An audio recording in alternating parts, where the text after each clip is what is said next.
안녕하세요. 모여라 사와겜입니다. 여러분, 요즘 온통 엔비디아 얘기잖아요? 그런데 이 거대한 AI 혁명의 무대 뒤편에서는요, 눈에 보이지 않는 부품 회사들의 정말 치열한 전쟁이 벌어지고 있습니다. 오늘 저희는 바로 그중 한 곳, 엄청난 잠재력과 또 그만큼 아찔한 리스크를 동시에 품고 있는 기업, 포에 테크놀로지스에 대해 아주 깊숙이 파헤쳐 보려고 합니다. 자, 그래서 오늘의 질문은 이겁니다. POET Technologies, 이 회사가 과연 AI 혁명의 숨겨진 보석이 될 수 있을까요? 아니면 그냥 반짝하고 사라지는 수많은 기술주 중 하나로 남게 될까요? 오늘 저와 함께 그 가능성은 무엇인지, 또 우리가 조심해야 할 위험 요인은 뭔지 하나하나 샅샅이 짚어보면서 그 답을 한번 찾아가 보시죠. 그럼 먼저 도대체 이 회사가 뭘 하는 것이길래 시장이 이렇게 들썩이는지 그 이유부터 알아봐야겠죠? POET의 핵심 기술과 기회, 지금부터 살펴보겠습니다. 여러분, AI 데이터 센터를 한번 상상해 보세요.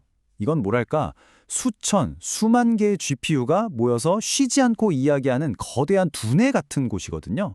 근데 여기서 가장 큰 골칫거리가 바로 이 GPU들끼리 대화하는 통로가 너무 좁다는 거예요. 이른바 병목 현상이죠. POET 기술, 바로 이 옵티컬 인터포저라는 게 이 문제를 아주 기가 막히게 해결합니다. 비유하자면 꽉 막힌 2차선 국도를 그냥 뻥 뚫린 10차선 초고속도로로 바꿔버리는 거예요. 어떻게 하냐고요? 전기 신호를 쓰는 전자 부품이랑 빛 신호를 쓰는 광학 부품을 아예 하나의 칩에 딱 통합해버려서 데이터가 말 그대로 빛의 속도로 달리게 만드는 거죠. 정말 혁신적인 아이디어입니다.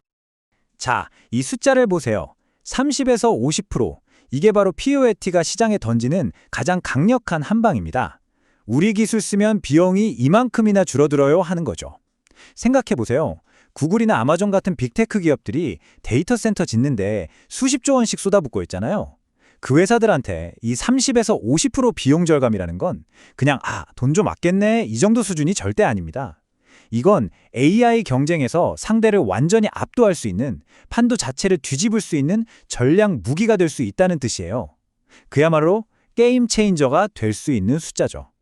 물론 지금 모든 사람들의 관심은 AI 데이터 센터에 쏠려 있습니다. 이게 가장 큰 시장인 건 맞아요. 하지만 우리 투자자 입장에서는 한 발짝 더 나아가서 이 기술의 확장성을 봐야 합니다. 만에 하나 AI 시장이 좀 주춤하더라도 POH에게는 다른 믿는 구석이 있다는 거죠. 5G 통신망, 자율주행차의 눈이라고 불리는 라이다, 또 정밀 의료기기나 VR 시스템까지, 이게 다 뭐겠어요?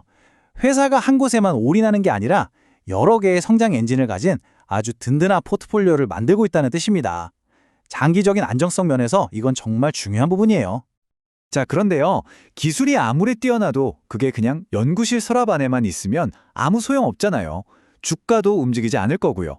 그럼 왜 하필 지금 우리가 POS에 다시 주목해야 하는 걸까요?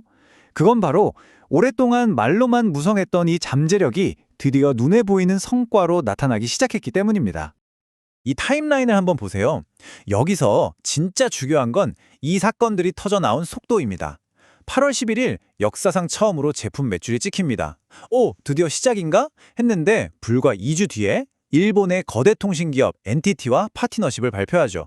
그리고 또 한 달도 안 돼서 9월 23일에는 첫 번째 대규모 생산 주문을 따냅니다. 이게 뭘 의미하겠어요? 그냥 개별적인 사건들이 아니에요. 오랫동안 물밑에서 조용히 준비하던 회사가 드디어 상용화라는 고속도로에 진입해서 그야말로 풀악셀을 밟기 시작했다는 아주 강력한 신호탄들이 연달아 터져 나온 겁니다. 50만 달러, 우리 돈으로 한 6억 원 정도 될까요? 솔직히 금액만 보면 에게? 겨우? 라고 생각하실 수도 있어요. 하지만 이 숫자의 진짜 의미는 금액의 크기가 아니라 상징성에 있습니다. 이건 마치 오랜 시간 무명이었던 가수가 드디어 첫 앨범을 냈는데 그게 실제로 팔리기 시작했다는 것과 같아요. POS의 기술이 더 이상 연구실의 꿈이나 가능성이 아니라 진짜 시장에서 돈을 받고 팔리는 제품이 되었다는 걸 세상에 공식적으로 선언한 아주 역사적인 이정표인 셈이죠. 이 첫 주문 소식이 딱 터지자마자 투자자 커뮤니티가 그냥 발칵 뒤집혔습니다. 소셜미디어에서는 이건 매출 폭발의 시작일 뿐이다 라는 글로 도배가 됐고요. 심지어 이거 혹시 엔비디아가 주문한 거 아니냐 하는 확인되지는 않은 루머까지 퍼지면서 투자자들의 기대감에 제대로 불을 붙였습니다. 주가도 당연히 뜨겁게 반응했죠. 자, 여기까지 들으시면 와, 이거 진짜 대박 주식 아니야? 하는 생각이 드실 수 있어요. 하지만 여러분, 투자는 항상 동전의 양면을 봐야 합니다. 장밋빛 미래가 있으면 그 뒤에는 반드시 날카로운 가시도 숨어 있는 법이죠.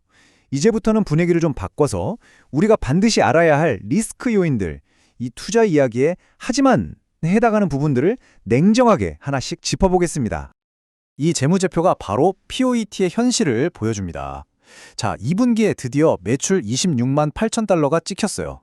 이건 분명 좋은 소식이죠. 그런데 그 밑에 순손실을 보세요. 무려 1,730만 달러, 우리 돈으로 200억 원이 넘는 엄청난 적자입니다.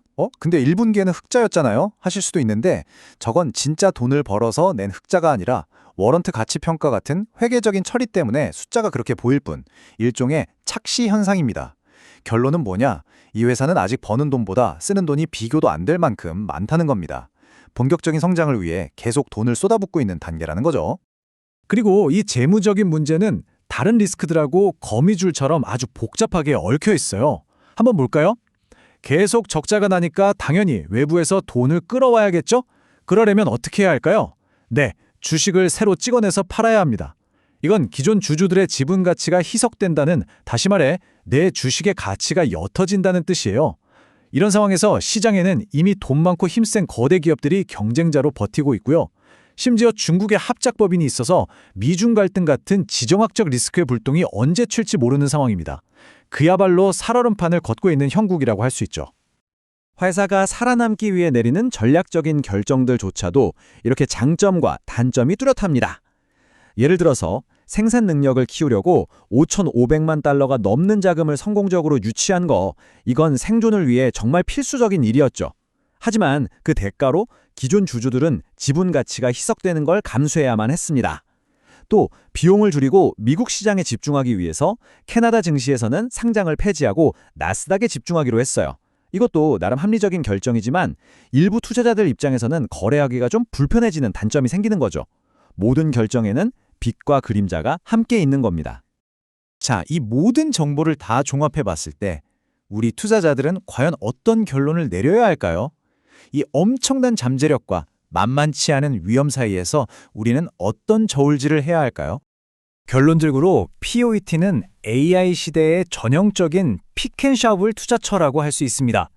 픽앤샵을 뭐냐면 1800년대 골드러시 때요.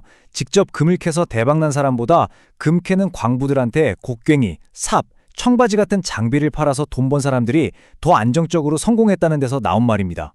POET도 똑같아요. 직접 AI 모델을 만드는 게 아니라 AI 모델을 돌리는데 꼭 필요한 핵심 하드웨어, 즉 곡괭이와 삽을 파는 회사인 거죠. 그렇기 때문에 이 회사의 성공 여부는 딱 하나에 달려 있습니다. 과연 이 혁신적인 기술을 안정적으로 대량 생산 체제로 전환할 수 있느냐, 바로 이겁니다. 그런데 재미있는 건요, 우리가 지금까지 살펴본 이 모든 리스크에도 불구하고 월가의 전문가들, 그러니까 애널리스트들은 여전히 이 회사의 잠재력에 훨씬 더 높은 점수를 주고 있다는 겁니다. 목표 주가를 보면 현재 주가보다 상당한 상승 여력이 있다고 보고 있죠. 이게 뭘 의미하겠어요? 한마디로 지금까지 우리가 얘기했던 그 모든 위험 요소들을 결국에는 다 극복하고 성공할 것이다 라는 데 베팅하고 있다는 뜻입니다. 그만큼 기술의 파괴력을 높게 평가하는 거죠. 결국 모든 것은 이 마지막 질문 하나로 모아집니다. POS는 이 엄청난 기술적 잠재력을 진짜 돈이 되는 상업적 성공으로 전환시킬 수 있을까? 기술은 정말 유망해 보이고 시장은 어마어마하게 큽니다. 하지만 그 혁신이라는 씨앗이 수익이라는 달콤한 열매를 맺기까지의 과정은 수많은 도전으로 가득 차 있죠. 이 질문에 대한 해답이 이 회사가 AI 시대의 핵심 플레이어가 될지 아니면 그냥 역사의 뒤안길로 사라지는 수많은 기술주 중 하나가 될지를 결정할 겁니다. 결국 투자는 이 질문에 대한 자기 자신만의 답을 찾아가는 과정이 아닐까 싶습니다. 오늘 준비한 내용은 여기까지입니다. 도움이 되셨다면 구독 부탁드립니다.